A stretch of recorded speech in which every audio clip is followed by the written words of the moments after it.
Hi, welcome to Urban Sanctuaries, where we show you how to create peaceful surroundings no matter where you are.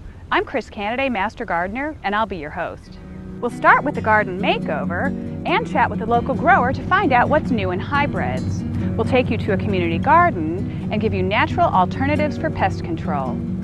Seems like we're going to be pretty busy, so let's get started.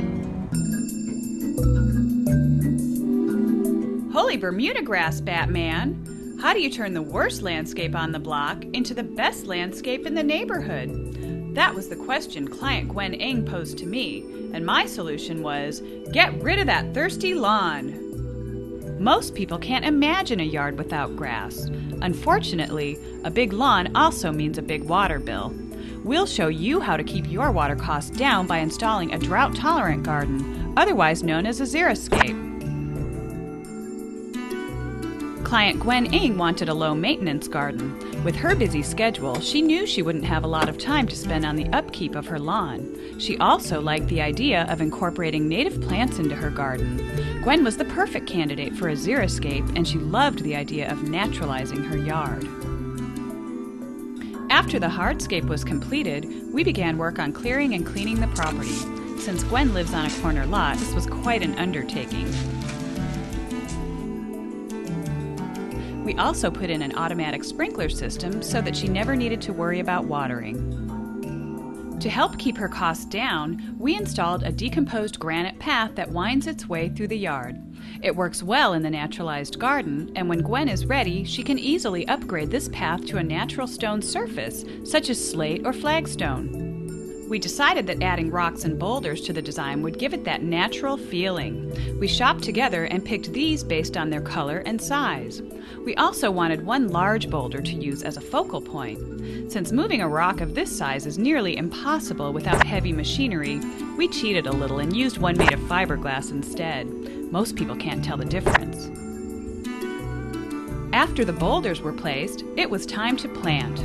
We set out all of the plants first to get an overall feel for the design. Then it was time to start digging. Lucky for us, Gwen recruited a few of her neighbors to help speed up the process. After almost 2 full days of planting, the garden was finally in. The transformation was dramatic, and Gwen was thrilled. What do you think about your new garden? I love it. It came out so great. You gave me exactly everything I wanted. And the fact that you were able to put in the fence and make it more private for me and just really fill up the space, but very tastefully done and not just plopping plants in, really made a huge difference. Few things are more rewarding than a happy client, but one of them would definitely be sharing the gifts of gardening with others. In our community garden segment, we'll show you places you'll never forget. You'll see firsthand how gardens are established and maintained by people in the community. You'll meet artists, businessmen, and even the homeless who all come together and roll up their sleeves for a hard day's work. All volunteers. Since I'm a master gardener, this is one of my favorite segments. This week's community garden tour took us to a place where you'd never expect to find a garden. Among the cars, congestion, and chaos of Los Angeles, we found a slice of serenity at Solano Canyon's Urban Farm and Orchards. Al Renner, director, told us about the farm, the food they grow, and how it's distributed. What we do have is a great pecking order in which food leaves here. Okay. If we cannot get it to a market or no one buys it, then it goes to feed the Recovery Foundation, which is about 450, 500 men and women. Oh, wow. in the one that works with me, the Mary Linda Foundation. Oh, okay. If they come to me and say, we need lettuce, we need whatever, they get it. Oh, that's I great. give them what I can.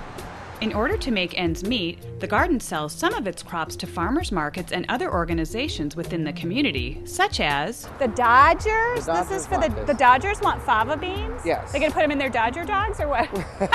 What free side of fava beans with one Dodger dog? In addition to food production, the garden also serves as a classroom.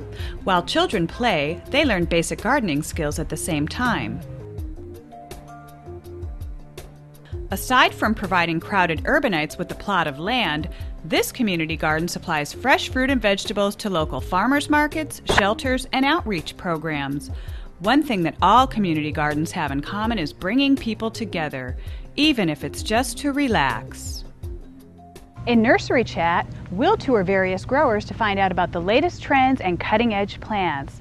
And I'll show you how to shop for your garden. Better yet, I'll show you how to get the best deals on plants and supplies.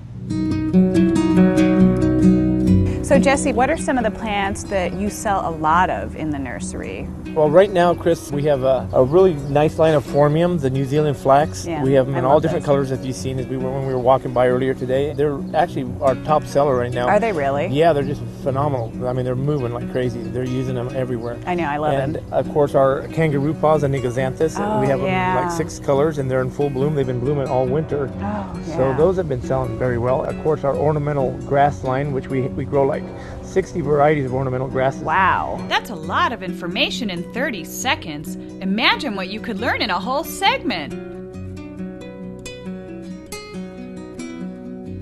Last but not least is organic alternatives. Here we'll show you how to keep pests out of your garden the natural way. If you've got snails, mealybugs, or slugs, throw out those chemicals. Trust me, we've got the solution. Here's a little secret to help keep the ants off your hummingbird feeder. Ants hate the smell of lavender. So you can buy this at any Whole Foods store, any natural food store. It's a pure essence of lavender. And what you do is take a little bit of the lavender, dot it onto a towel, and then all you have to do is rub the top of this with the lavender, kind of spread it around there, and I guarantee you will not have ants on your hummingbird feeder. It's a great trick. Well, that's it for now. Thanks for joining me, and I hope you got some ideas on how to create your own urban sanctuary. Bye for now.